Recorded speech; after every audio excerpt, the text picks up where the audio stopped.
प्याज वाली चुड़ैल। भारत के एक छोटे से गांव चंदीपुर में प्याज वाली चुड़ैल की कहानियां पीढ़ी दर पीढ़ी सुनाई जाती थीं। कोई नहीं जानता था कि वो कहां से आई थी, लेकिन हर कोई उससे डरता था। कहा जाता था कि वह रात के 1 बजे गांव में घूमती है, अपने अगले शिकार की तलाश में।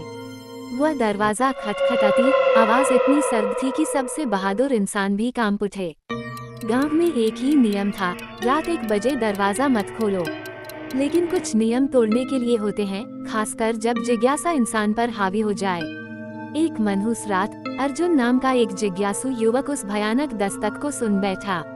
उसके माता पिता ने उसे दरवाजे से दूर रहने को कहा था, लेकिन वह भूत प्रेत की कहानियों को महज अंधविश्वास मानता था। घड़ी ने जैसे ही 1 बजाया, घर के भीतर एक हल्की लेकिन गूंजती हुई दस्तक सुनाई दी। कौन है? अर्जुन ने कांपती आवाज में पूछा।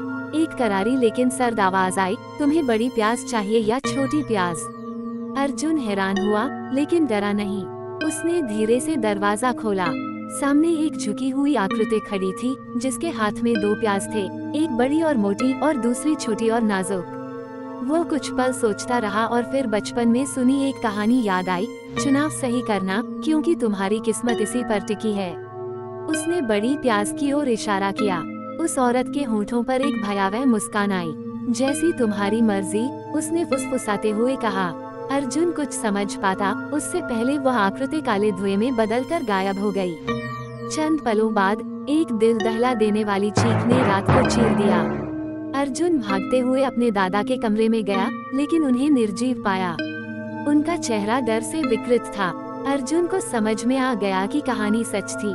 बड़ी प्याज चुनने से बच्चे बच जाते थे, लेकिन बूढ़ों की मौत निश्चित थी। योजक चिन्ह, योजक चिन्ह, योजक चिन्ह। गांव में भय फैल गया। हर कोई जानता था कि चुड़ैल दोबारा आएगी, क्योंकि वह कभी एक शिकार पर नहीं रुकती। अगले हफ्ते राधा नाम की एक माँ ने अपने दरवाजे पर दस्तक सुनी। उसने अपने सोते हुए बच्चे को कसकर पकड़ लिया और मन ही मन प्रार्थना करने लगी।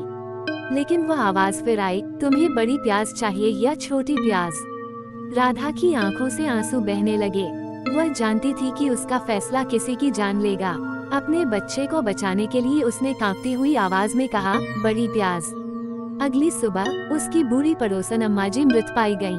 गांव वालों ने शोक मनाया, लेकिन राधा अपराधबोध से तड़प रही थी।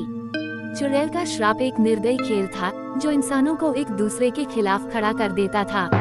योजक चिन्ह, योजक चिन्ह, योजक चिन्ह। साल बीत गए, लेकिन प्याज वाली चुड़ैल का डर बरकरार रहा। कोई नहीं जानता था कि इस श्राप को कैसे तोड़ा जाए। हर चुनाव के साथ दर्द और दुख बढ़ता गया।